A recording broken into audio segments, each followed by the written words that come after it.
Messi made Major League Soccer the center of the sports world when he joined Inter Miami in July. But it wasn't all for the better. Does it also kind of make MLS look a bit worse than we thought? This makes MLS look bad that Messi looks so good. It's just too easy. Like, it's like taking candy from a baby right now. But none of that matters to MLS, because they immediately saw ticket prices, streaming signups, and attendance all reach record highs. Even as Messi confirmed what soccer fans across the world already thought about the league. Messi's playing in a farmers league. Messi's making these players look like amateurs. Oh my goodness, these guys are bums. MLS talks about, we're not a retirement league, but they're bringing in guys at the end of their careers and then saying that this is the biggest moment for the league. But what if MLS could take this negative attention and use it to actually solidify itself as the second most popular league in America and put it in the same category as Europe's top football leagues? What would it take? And can Messi do it all on his own? Or is the league destined to repeat the same mistake that nearly caused its downfall? The GOAT is coming. Millions of MLS fans all over the world welcome you. Lionel Andres Messi! This is brilliant. A game-winning goal in his first match with Inter Miami, followed by 2 goals in his second and third games.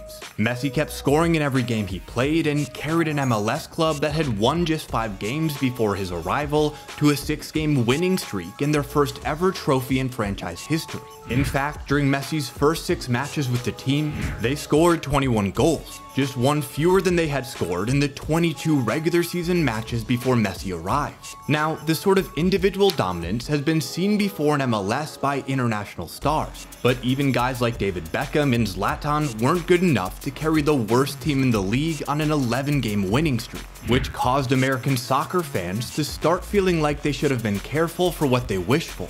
Because sure, it was cool seeing the greatest footballer of all time play in America, but at what cost? I mean, the world was laughing at him, calling MLS a farmers league and a retirement league as Messi dominated the competition. Not to mention, MLS started realizing that it might be incentivizing the wrong thing, because as one LA Times writer put it, MLS is still fragile enough that one free spending transfer window can alter the balance of power. And overnight, it's no longer important to invest in development academies or scouting, or think about the long-term vision of your team. Why would you, when you could just go out and pay whatever you wanted to get the top stars in the world, and instantly start selling out tickets, merchandise, and become the most talked about team in all of sports? Well, this problem actually has nothing to do with Messi.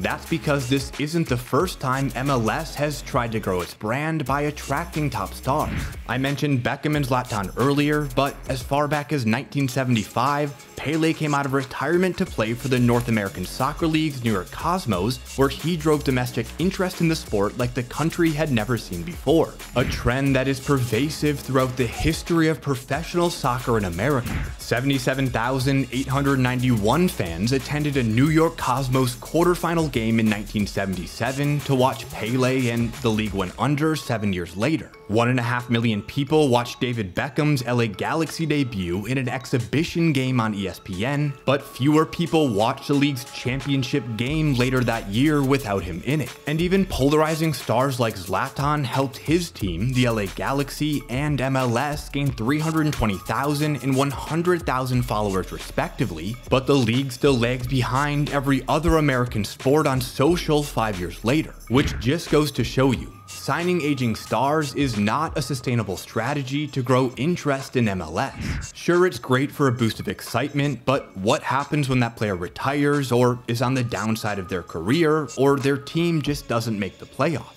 Well, that's exactly what MLS is experiencing right now with Messi. For the first time ever, their league was leading sports talk shows, and they were gaining followers faster than every other major American sports league combined. But then, it all went quiet. Messi's heroics weren't enough to lift a team that had won a league worst 5 matches before he arrived to the playoffs. And while Inter Miami won more games than they lost with the GOAT, they were out of playoff contention before they even played their final game of the season. And now, as you watch the same sports talk shows or scroll through your feed, there's no mention of MLS. It's like the league has just faded back into irrelevance. Now, this isn't to say that Messi didn't have a profound impact on bringing new fans to the league, but if you compare viewership numbers of MLS with Messi as compared to without him, you'll notice just how steep the drop-off is.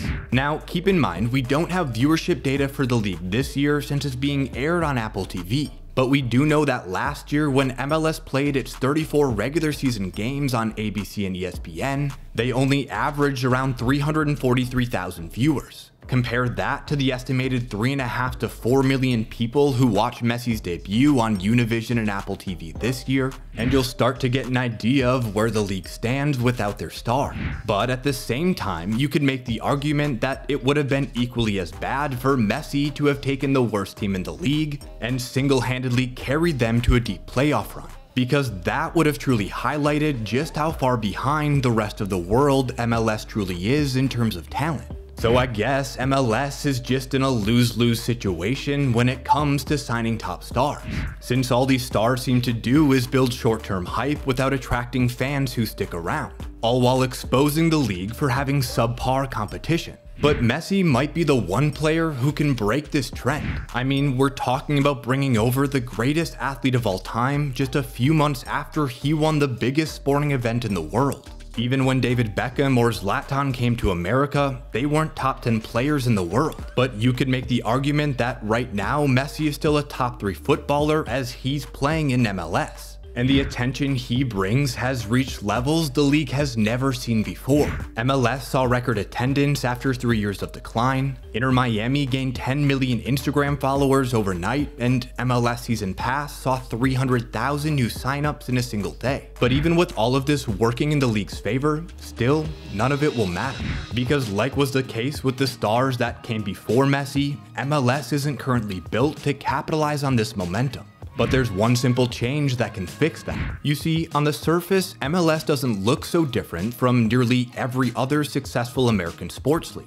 Each team has a salary cap that they can't go over when constructing a roster, and that salary cap increases as league revenues also increase. Now, in MLS, that salary cap number was a modest $5.2 million per team in 2023. And while it's projected to go up slightly every year until 2027, it will really only ever explode when the league can substantially increase its revenues. And the best way to do that quickly? With a new media rights deal. It's the reason the NBA's salary cap is increasing by 10% this season instead of its regular 3 to 4% increase. Because the league is preparing to sign a new media rights deal worth upwards of $75 billion next year. And for MLS, increasing their salary cap would mean a greater ability for more teams to sign even more talented players, raising the floor of competition in the league and helping it rise to the level of other top soccer leagues across the world. There's just one problem.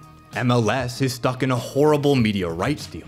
And it's not like this is some lifetime deal they signed 20 years ago when they were strapped for cash. No, they signed this deal last year when they were in a solid financial position. Now, on the surface, you might think that this 10-year, $2.5 billion streaming deal with Apple TV is a big step forward for growing the league, since it gave them global distribution that they didn't have before, and it is paying out $250 million per year, putting it on par with leagues like the NHL and MLB. But it also means that MLS doesn't get to reap the full benefits of Messi joining their league because they don't get to renegotiate their contract until 2031, at which point Messi will be long gone, and viewership numbers will have leveled out to the same point they were at after Pele, Beckham, and Zlatan all left.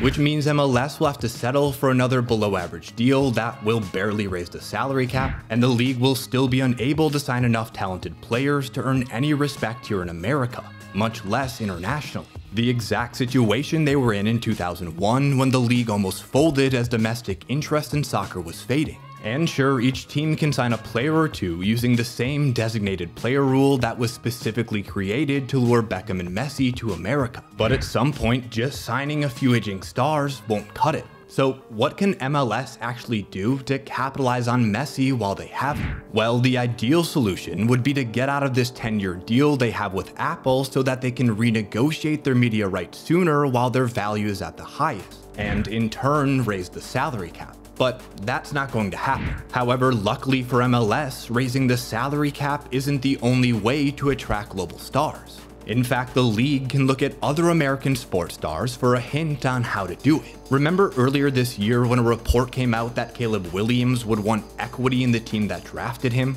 Well, that wasn't the first time that idea had been floated by a player. Reportedly, Aaron Rodgers requested ownership when he was traded to the Jets, and Celtic star Jaylen Brown even publicly suggested that NBA players should be allowed to have an ownership stake in an NBA expansion team. And while these requests are fun in theory, they're also wildly impractical given how most sports leagues are structured. I mean, just think about it. What happens when a player gets traded from the team they have equity in? Do they just lose it?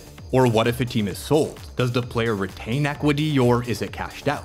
Or what if some team owners are willing to give equity but others aren't? Does that provide an unfair advantage? These are all perfectly legitimate questions and are among the reasons giving players equity in the teams they play for will probably never happen in the 4 major American sports. But not in Major League Soccer. You see, unlike other American sports leagues, all of MLS's teams are owned by the league. They did this to help ensure teams wouldn't go bankrupt early on, but they kept the structure even as the league started turning a profit. This means that while each team still has to operate under the salary cap, those salaries are paid for by the league, and owners of each team don't so much own a franchise, rather have equity in Major League Soccer as a whole, which presents a unique opportunity for MLS to incentivize the world's top players to take less money to play in their league.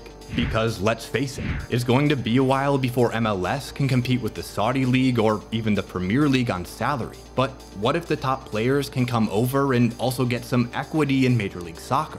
We've already seen it work with Messi himself, since it's been reported that the GOAT was promised an ownership stake in Inter Miami as a way to convince him to sign with MLS. But given the unique structure of the league, they don't even have to offer equity in specific teams, but rather the league as a whole, which is an easy sell in soccer's fastest growing market. And if Messi is bought into the concept, why wouldn't other players also be? Because if Messi has proven anything, it's that you can still dominate on the pitch and become beloved in the world's largest economy overnight, which is not only great for your bank account, but also your legacy and your lifestyle.